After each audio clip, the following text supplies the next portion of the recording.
Bonjour et bienvenue à tous dans cette nouvelle vidéo. Ici Angélique d'Invest in French. Aujourd'hui, je vais vous parler d'une compagnie canadienne dans le secteur des télécommunications, secteur que je n'ai pas encore abordé avec vous. Il existe trois principales grosses compagnies ici au Canada qui sont Bell, Rogers et TELUS.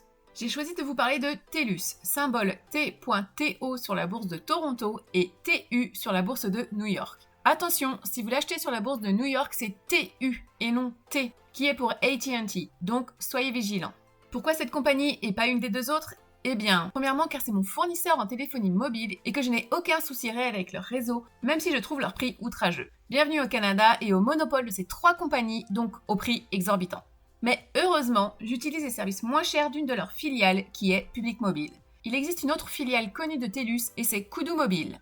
Ensuite, car c'est le deuxième plus grand opérateur de télécommunications du pays avec un prix d'achat en dessous de 30$, qui est le plus bas des trois et qui possède un ratio de dividendes généreux autour de 4,40%. Ce n'est pas les 5,25% de Bell, mais tout le monde ne peut pas se permettre de mettre plus de 66$ dans une part. Si on compare les courbes d'évolution de prix de Rogers, Bell et TELUS, on verra que TELUS a son prix qui augmente de façon plus régulière depuis 2009, sans trop de hausses et baisses impressionnantes comme c'est le cas pour les deux autres. Bell a un ratio de dividendes beaucoup plus haut, mais son instabilité rend cette compagnie moins rassurante pour ceux qui, en plus d'un bon rendement de dividendes, veulent faire un bon gain en capital quand ils décideront de vendre leur part. Juste pour rajouter un « et plus », leur siège social est basé à Vancouver, c'est chez moi ça pour une fois, donc un peu de soutien pour les compagnies locales, ça ne fera pas de mal. Et puis aussi ne pas oublier que leurs chiffres sont bons et impressionnants, mais ça, je vais en parler plus en détail par la suite. Cette vidéo fait aussi suite en partie aux demandes de Henri et Dimitri. Avant d'entrer plus en profondeur dans la dissection de cette compagnie, si vous ne l'avez pas encore fait, n'oubliez pas de liker cette vidéo, de vous abonner à la chaîne, ainsi que de cliquer sur la cloche pour recevoir une notification à chaque nouvelle parution de vidéo.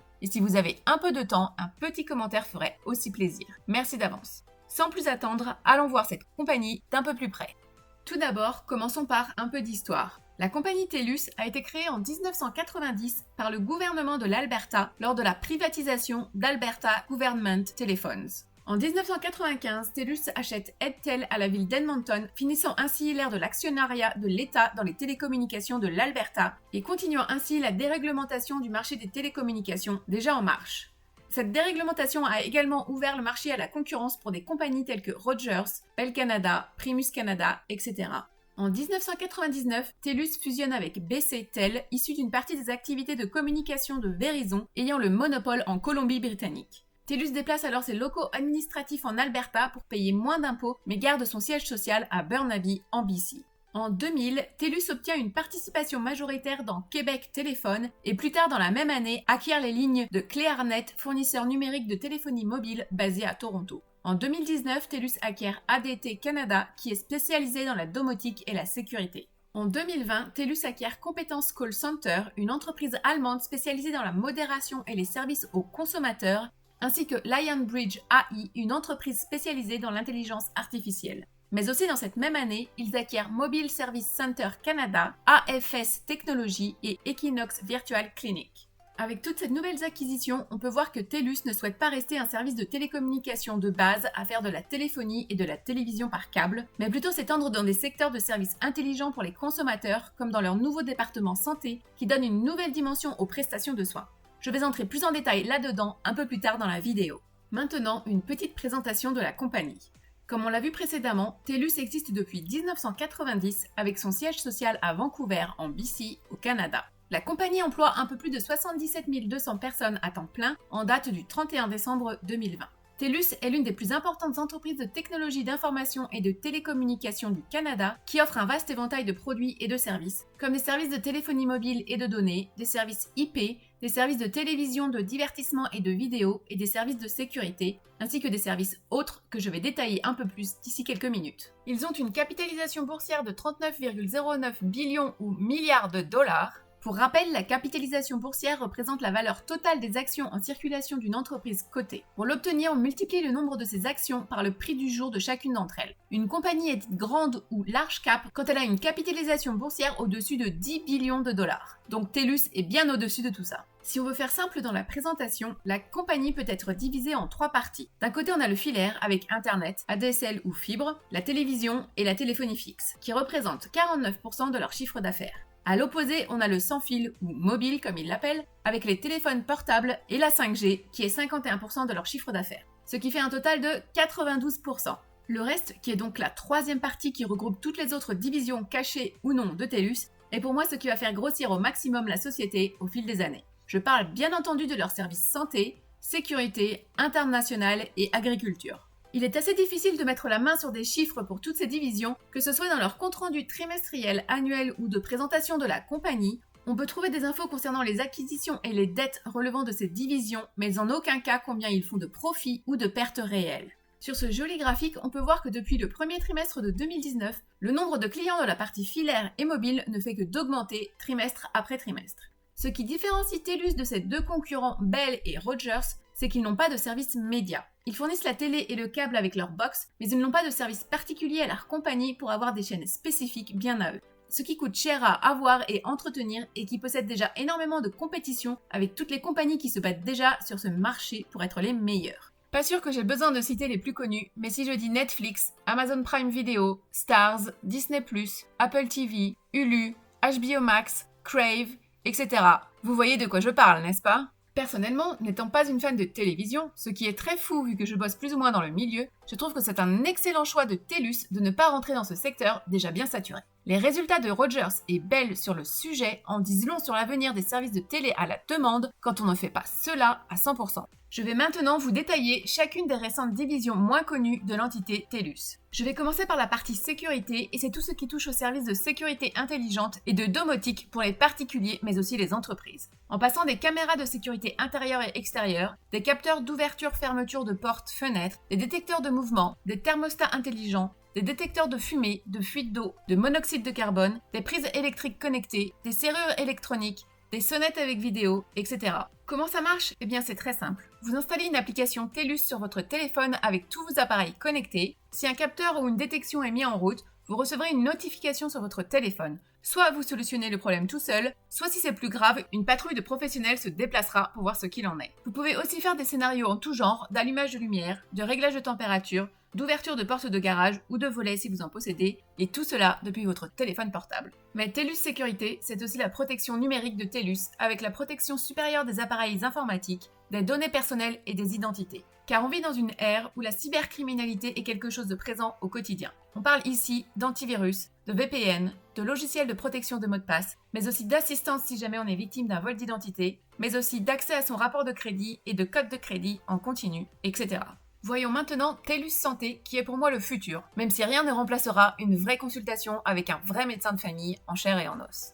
TELUS Santé est considérée comme un chef de file des technologies numériques de la santé. Elle fournit des soins virtuels, des télésoins à domicile, des dossiers médicaux et de santé électroniques, des solutions de gestion d'officine et d'assurance maladie, et des services d'intervention en cas d'urgence personnelle. En tirant parti de la puissance de la technologie pour offrir des solutions et des services connectés, TELUS Santé facilite l'accès aux soins et révolutionne la circulation de l'information dans le secteur de la santé. Ce faisant, elle améliore la collaboration, l'efficacité et la productivité au profit des médecins, des pharmaciens, des autorités sanitaires, des fournisseurs de soins de santé paramédicaux, des assureurs, des employeurs et des citoyens. Elle progresse ainsi vers l'atteinte de son objectif, transformer les soins de santé et donner aux Canadiens les moyens de prendre leur santé en main.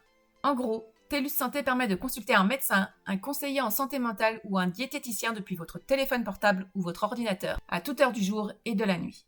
Voyons maintenant ce qu'est TELUS International. TELUS International conçoit, produit et offre des solutions numériques de prochaine génération afin d'améliorer l'expérience client de marques mondiales créatrices de marché. Ces services appuient le cycle de vie complet de transformation numérique de ses clients et permettent à ceux-ci d'adopter plus rapidement les technologies numériques de prochaine génération pour améliorer leurs résultats. Ces solutions et ces fonctionnalités intégrées incluent la stratégie numérique, l'innovation, les services conseils et la conception, la transformation numérique et les solutions liées au cycle de vie des technologies de l'information, l'annotation des données, l'automatisation intelligente ainsi que des solutions d'expérience client pour tous les réseaux, y compris la modération de contenu, les solutions de confiance et de sécurité et autres solutions gérées. Pour faire simple, TELUS International aide les entreprises dans leurs systèmes informatiques pour toutes sortes de tâches, comme la migration de vieux systèmes vers un cloud, la détection de faux comptes sur les réseaux sociaux, la création de robots pour aider les abonnés en tout genre, etc. TELUS International compte plus de 600 clients dans diverses industries, en allant de la technologie aux communications et médias, à la fintech et services financiers, au voyage et hôtellerie, aux jeux, au commerce électronique et aux soins de santé, avec des noms très connus comme Google, Uber, TikTok, PayPal et plein d'autres. Depuis le 3 février 2021, TELUS International est devenue sa propre unité grâce à son introduction en bourse. Vous pouvez la trouver sous le symbole TXT.TO à la bourse de Toronto et TXT sur la bourse de New York. Cependant, TELUS possède encore 67% des droits de vote de TELUS International. Leur dernière et toute nouvelle entité est TELUS Agriculture. TELUS Agriculture est une nouvelle unité d'affaires qui offre des solutions novatrices pour l'industrie de l'agriculture grâce aux technologies connectées. TELUS Agriculture optimisera la chaîne de valeur alimentaire en tirant parti des données afin d'améliorer l'efficacité, la productivité et les rendements et d'apporter des changements positifs dans le domaine agroalimentaire pour les entreprises et les consommateurs. En reliant chaque élément de la chaîne de valeur agricole, les agriculteurs, les éleveurs, les agro-entreprises, le secteur agroalimentaire et les entreprises de biens de consommation et de vente au détail auront la possibilité d'utiliser les systèmes de données évolués et l'intelligence artificielle pour simplifier leurs activités, améliorer la traçabilité des aliments et offrir aux consommateurs des aliments plus frais et plus sains. TELUS Agriculture appuie actuellement l'exploitation agricole de plus de 100 millions d'acres de terre et sera soutenue par plus de 1200 experts au Canada, aux États-Unis, au Mexique, au Brésil, au Royaume-Uni, en Slovaquie, en Arménie, en Allemagne, en Chine et en Australie. En résumé, TELUS Agriculture, c'est l'incorporation de la technologie de pointe et de l'intelligence artificielle chez les agriculteurs et les éleveurs pour faire en sorte que leur production ait de meilleurs rendements en facilitant la pousse, les traitements, les récoltes ainsi qu'un traçage sécuritaire et tout ça de façon éco-responsable.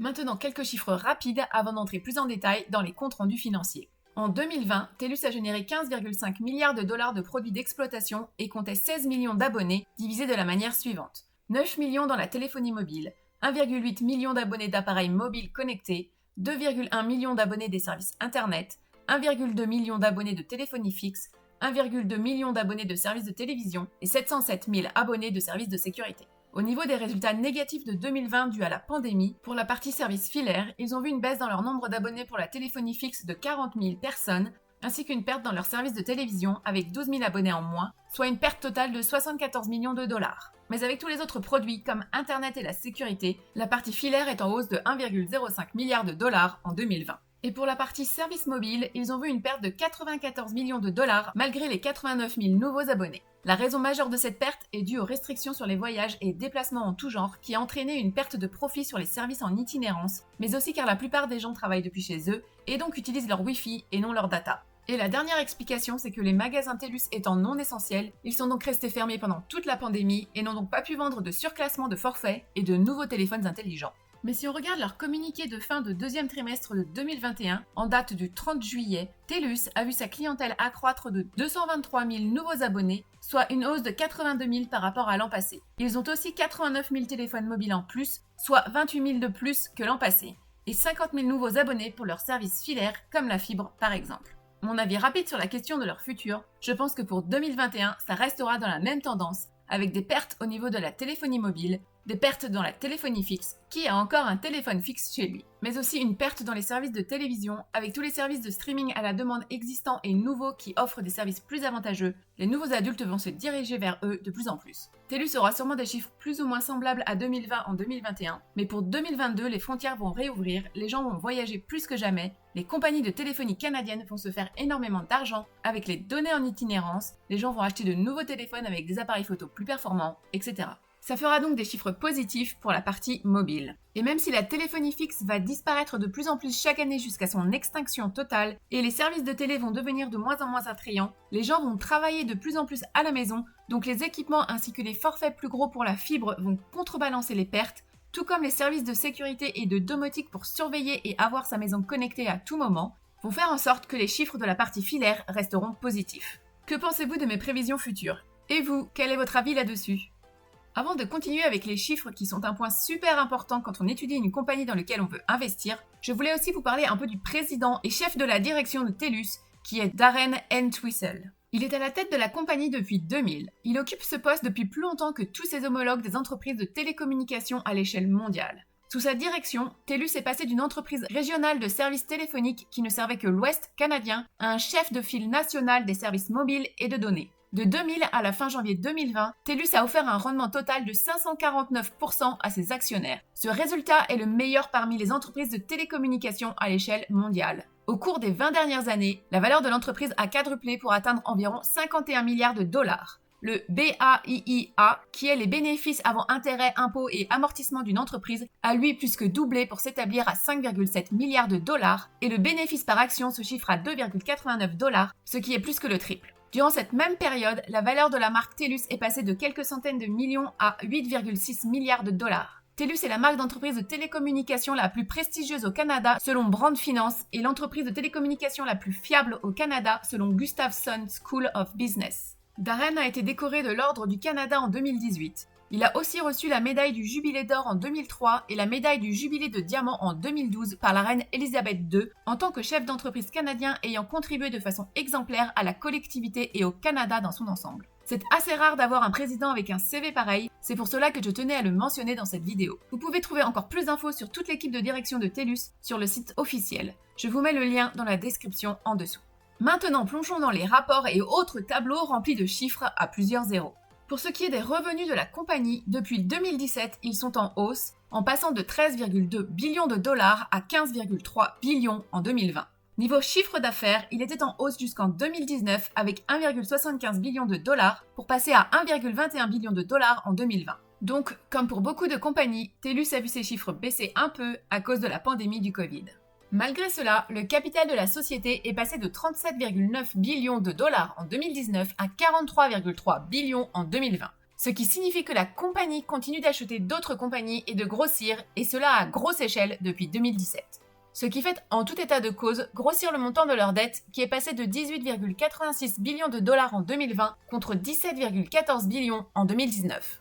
Au niveau de la trésorerie disponible en fin d'année, ou free cash flow, ils ont réussi à finir 2020 avec 1,75 billion de dollars contre seulement 33 millions en 2019, ce qui leur permet de payer les dividendes en toute sérénité et même plus. Si on regarde les chiffres du deuxième trimestre de 2021, tous les produits d'exploitation et autres produits externes tirés des solutions technologiques de TELUS ont augmenté de 341 millions de dollars ou 11%.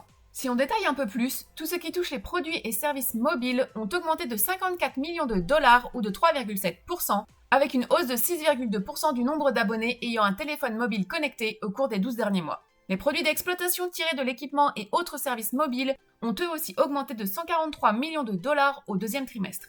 Pour tout ce qui touche les produits et services fixes, ils ont augmenté de 133 millions de dollars au deuxième trimestre. Par contre, les services de téléphonie fixe ont eux diminué de 22 millions de dollars. Pour tout ce qui touche aux services de santé, ils ont augmenté de 26 millions de dollars au deuxième trimestre. Les membres admissibles aux soins virtuels se chiffraient à 2,2 millions, soit une augmentation de 1 million au cours des 12 derniers mois. Au moment de filmer la vidéo, le prix de l'action sur la bourse de Toronto est de 28,72 $ et son rendement de dividende de 4,40%. Sur les 12 derniers mois, son prix a fluctué de 22,50 à 29,99 $. Le paiement de dividende est trimestriel et le dernier versement était de 0,3112 $ par part. Le prochain versement sera le 1er octobre avec une date de détachement de dividende qui était au 10 septembre dernier. Et le versement sera de 0,3162 $ canadiens par part, soit une augmentation de 8,6% conformément à leur programme pluriannuel de croissance semestrielle du dividende. Programme mis en place en mai 2019 qui dit qu'en gros, la compagnie va augmenter son dividende entre 7 et 10% 2 fois par an jusqu'en 2022, sans aucune garantie que TELUS maintienne ce programme jusqu'à la fin.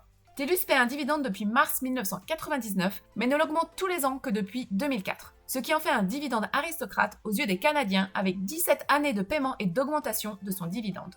Leur payout ratio, ou ratio de distribution des dividendes actuels qu'on trouve sur Yahoo Finance, est de 132,24%, ce qui est énorme. Mais calculons-le pour 2020 pour voir ce qu'il en était de l'année au complet. Pour ce faire, il faut prendre le montant total des dividendes versés aux actionnaires, qui était de 930 millions de dollars, et le diviser par le free cash flow, qui était de 1752 millions de dollars, ce qui donne un total de 53,10%. Ce qui signifie que 53,10% de leur profit va aux actionnaires et que les 46,90% restants servent à faire grossir et évoluer la compagnie. Ce qui est un chiffre totalement correct et leur permet en effet d'augmenter si souvent leurs dividendes. Si on regarde le graphique d'évolution du prix, on peut voir que ses débuts ont été un peu chaotiques, mais depuis 2009, son prix est à tendance haussière en passant de 7,63 à presque 30 $. En février 2020, son prix était au plus haut à 27,27 $, et est descendu à 21,25 $, soit une perte de 22%. Il lui aura fallu 1 année et 3 mois pour retrouver son prix d'avant la crise. On est actuellement à 2 $ de plus, donc tout va bien. Pour se qualifier pour le DRIP, avec le prix actuel et le dernier versement de dividendes, il vous faudra 93 actions, soit 2671 $ canadiens. Parlons vite fait de leur futur proche et de leurs objectifs pour 2021. TELUS compte continuer à générer des résultats financiers positifs ainsi qu'une croissance du nombre de clients grâce à la hausse de la demande dans les services d'accès fiables et rapides. On parle ici de l'accroissement de logements reliés à la fibre ainsi que le développement de la technologie 5G. Bien entendu, ils comptent aussi sur leurs actifs uniques et diversifiés que sont TELUS International, TELUS Santé et TELUS Agriculture pour générer de l'argent et des chiffres positifs. Ils restent cependant conscients des restrictions actuelles dues au Covid encore en place et de ce que cela va entraîner pour l'année 2021. Vous pouvez le voir dans le tableau ci-dessous avec des chiffres de prévision qui restent assez faibles en croissance.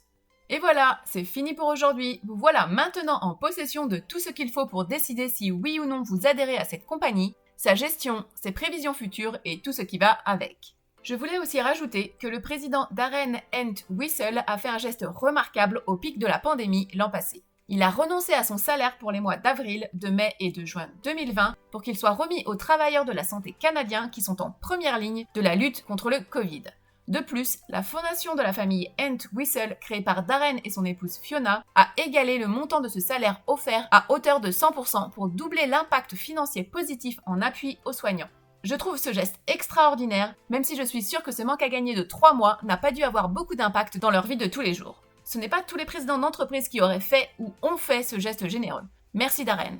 Pendant la crise, TELUS a aussi participé à la protection de ses citoyens, comme par exemple en aidant les communautés autochtones ou First Nation comme on les appelle ici, en leur fournissant des masques, du désinfectant pour les mains et des gants, comme on peut le voir sur cet article avec la nation Aïsla. Pour continuer dans la lancée de générosité de la compagnie, depuis 2000, TELUS et les membres de son équipe, active et retraités, ont offert plus de 820 millions de dollars et 1,6 million de jours de bénévolat à la collectivité, toujours fidèles à leur philosophie communautaire, nous donnons où nous vivons, ce qui fait de TELUS l'entreprise la plus généreuse au monde. Ils aident les gens dans le besoin, les personnes âgées, mais aussi les animaux. Et grâce à leur fondation, fondée en 2018, ils viennent en aide aux Canadiens vulnérables, en particulier aux jeunes, en leur donnant accès à la technologie nécessaire pour les aider à réaliser leur plein potentiel grâce à des programmes axés sur la santé, l'éducation et la technologie. Voici encore d'autres bons points pour faire pencher la balance du côté de TELUS plutôt que vers ses concurrents. De mon point de vue, que vous choisissiez l'un ou l'autre parmi les trois, ça restera un investissement sûr et rentable. Mais personnellement, j'ai un gros faible pour TELUS. Bien entendu, je ne suis pas un conseiller financier et ceci n'est que mon humble avis personnel. Faites vos recherches avant d'investir dans une compagnie recommandée sur le net, même si vous avez confiance en ceux qui vous la recommandent. Pour ma position actuelle sur TELUS, je possède 40 actions au prix moyen unitaire de 25,70 $. Je compte faire grossir cette position, j'attends juste que les marchés se calment et espère secrètement que le prix baisse un peu dans les mois à venir. Pour mes amis français, comme d'habitude, je vous conseille de vous rabattre sur le côté américain qui sera de toute façon plus facile à trouver chez votre courtier et surtout avec des frais de commission d'achat moindres. Je vais m'arrêter là pour la présentation de cette compagnie qui, vous l'aurez compris, est mon coup de cœur du moment. Et vous, possédez-vous des parts de TELUS ? Envisagez-vous de devenir actionnaire à la suite de cette vidéo ou alors êtes-vous plus attiré par les concurrents qui sont Bell et Rogers ou même les plus petites compagnies comme Shaw ? Dites-moi tout dans les commentaires. Merci à tous de votre fidélité. N'oubliez pas de liker la vidéo, de vous abonner à la chaîne et de partager. Merci encore et à bientôt.